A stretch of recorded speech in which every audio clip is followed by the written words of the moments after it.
नमस्कार। आकाशवाणी जयपुर अजमेर से प्रस्तुत है प्रादेशिक समाचार।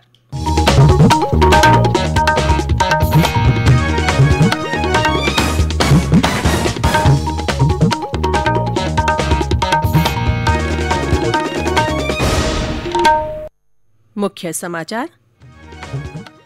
प्रदेश की वल्लभ नगर और धरियावद विधानसभा सीटों पर कल होने वाले उपचुनाव की तैयारियां पूरी। राजनीतिक दलों ने मतदाताओं को रिझाने में झोंकी पूरी ताकत।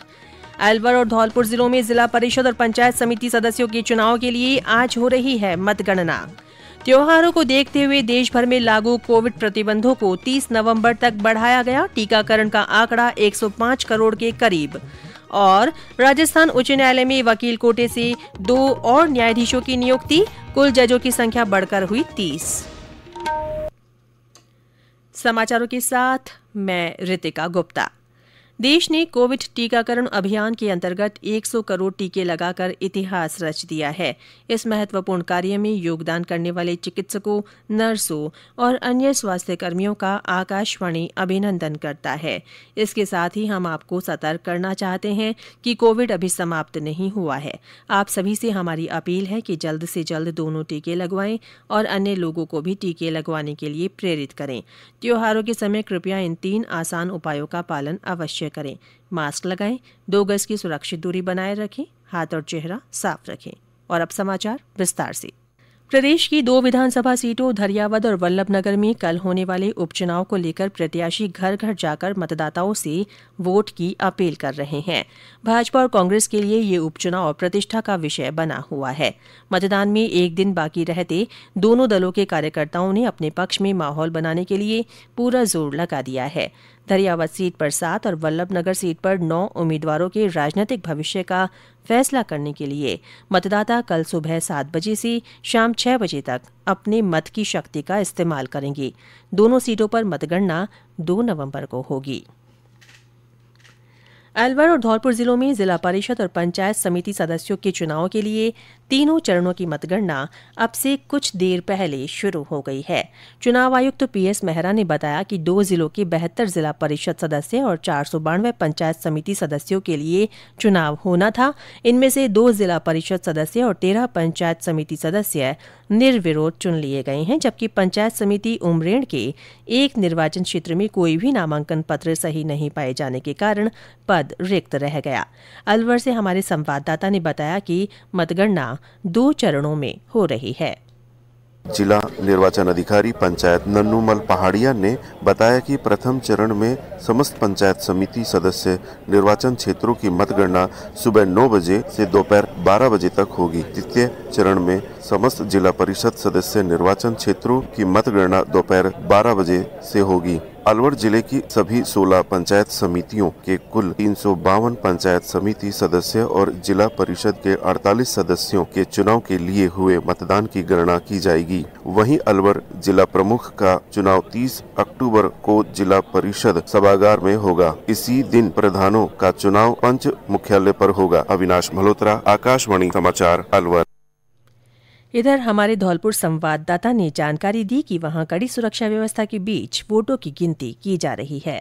धौलपुर जिले में आज 6 पंचायत समितियों एवं जिला परिषद के 22 वार्डों के प्रत्याशियों के भाग्य का पिटारा खुलेगा। जिले में 3 चरणों में पंचायत चुनाव संपन्न हुए हैं। जिले के पॉलिटेक्निक कॉलेज बाड़ी रोड पर मतगणना का कार्य शुरू हो चुका है। पहले चरण में 6 पंचायत समितियों के मतों की मतगणना हुई तथा इसके बाद जिला परिषद के वार्डों के लिए मतगणना शुरू की जाएगी। इससे पूर्व कल शाम को मतगणना पर्यवेक्षक सीताराम भाले ने मतगणना स्थल का निरीक्षण कर सुरक्षा तथा मतगणना संबंधित कार्यों की जानकारी ली। जिला परिषद के 23 वार्डों में से एक वार्ड में पूर्व में निर्विरोध निर्वाचन हो चुका है। गौरव शर्मा, आकाशवाणी समाचार, धौलपुर।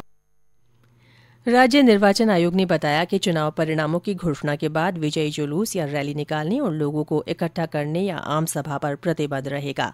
30 अक्टूबर को जिला प्रमुख और प्रधानों का चुनाव होगा, जबकि उप प्रमुख और उप प्रधान 31 अक्टूबर को चुने जाएंगे। वित्त मंत्रालय ने राज्यों और केंद्र शासित प्रदेशों को वस्तु और सेवा कर जीएसटी क्षतिपूर्ति के लिए 44,000 करोड़ रुपए जारी किए हैं। इससे पहले 1,15,000 करोड़ रुपए की राशि जारी की गई थी।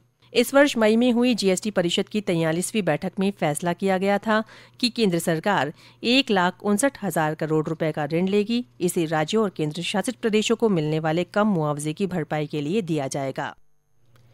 राज्य में ड्यूटी के दौरान उत्कृष्ट और सराहनीय कार्य करने वाले 17 पुलिसकर्मियों को विशेष पदोन्नति प्रदान की गई है। भर्ती और पदोन्नति बोर्ड की एसपी ममता गुप्ता ने ये जानकारी दी।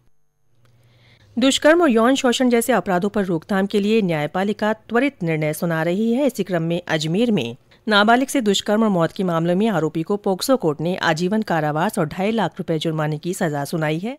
वहीं एक अन्य मामले में राजसमंद में एक बालिका से दुष्कर्म के आरोपी को भी मृत्यु पर्यंत आजीवन कारावास और 50,000 रुपए की सजा से दंडित किया गया है। ये समाचार आकाशवाणी जयपुर अजमेर से प्रसारित किए जा रहे हैं। समाचार अभी और भी हैं, उससे पहले कोरोना जागरूकता संदेश। भारत का टीकाकरण ये ही जान बचाएगा, ये संकट दूर भगाएगा।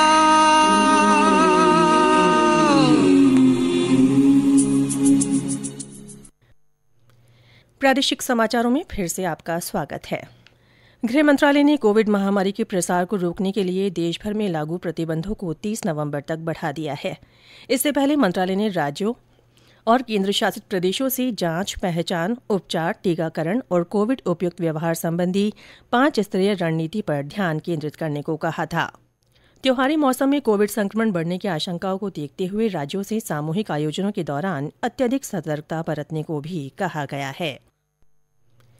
राष्ट्रव्यापी टीकाकरण अभियान के तहत देश में अब तक 104 करोड़ 85 लाख से अधिक कोविड टीके लगाए जा चुके हैं।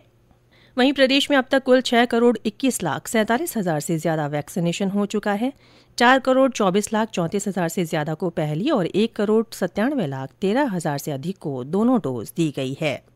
इस बीच प्रदेश में कल से शुरू हुए कोविड टीकाकरण महाअभियान के दूसरे दिन भी आज लोगों में टीके लगाने को लेकर उत्साह बना हुआ है। अधिकांश जिलों में लोग दूसरी डोज लगवाने पहुंच रहे हैं।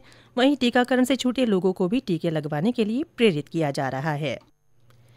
प्रदेश में कोरोना संक्रमण के नए मामलों में उतार चढ़ाव के बीच कल 7 लोगों में संक्रमण की पुष्टि हुई। जयपुर जिले में 3, बीकानेर में 2 और बाड़मेर तथा अजमेर में 1-1 रोगी मिला। सक्रिय मामलों की संख्या बढ़कर 26 हो गई है। इस बीमारी से अब तक 9,45,438 लोग स्वस्थ हो चुके हैं। कोविड संबंधी राष्ट्रीय हेल्पलाइन नंबर हमारी वेबसाइट news.air.gov.in पर उपलब्ध है। केंद्र सरकार ने अधिसूचना जारी कर राजस्थान हाईकोर्ट में वकील कोटे से समीर जैन और रेखा बोरान को न्यायाधीश पद पर नियुक्ति दी है। इनके शपथ लेने के बाद राजस्थान हाईकोर्ट में जजों की संख्या बढ़कर 30 हो जाएगी। गौरतलब है कि केंद्र सरकार ने पिछले दिनों न्यायिक कोटे से 6 न्यायाधीश नियुक्त किए थे। इनमें से एक जज उमाशंकर व्यास की शपथ होना अभी बाकी है। और अब आजादी का अमृत महोत्सव से जुड़े समाचार।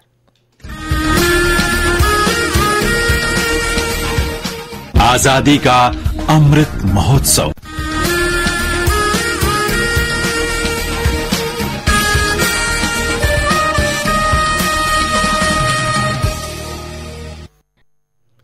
आकाशवाणी जयपुर के समाचार विभाग की ओर से अमृत महोत्सव के तहत एक श्रृंखला चलाई जा रही है, जिसमें श्रोताओं के संदेश आमंत्रित किए जा रहे हैं।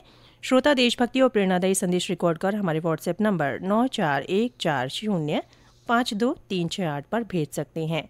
इन संदेशों को आगामी समाचार बुलेटिनों में शामिल किया जाएगा। और अंत में मुख्य समाचार एक बार फिर। प्रदेश की वल्लभनगर और धरियावद विधानसभा सीटों पर कल होने वाले उपचुनाव की तैयारियां पूरी कर ली गई हैं। राजनीतिक दलों ने मतदाताओं को रिझाने में ताकत झोंक दी है। अलवर और धौलपुर जिलों में जिला परिषद और पंचायत समिति सदस्यों के चुनाव के लिए आज मतगणना हो रही है।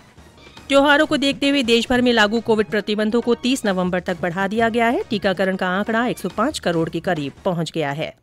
और राजस्थान उच्च न्यायालय में वकील कोटे से 2 और न्यायाधीशों की नियुक्ति की गई है। कुल जजों की संख्या बढ़कर 30 हुई। इसी के साथ प्रादेशिक समाचार बुलेटिन समाप्त हुआ। हमारा अगला बुलेटिन हिंदी में दोपहर 12:30 बजे प्रसारित होगा। नमस्कार।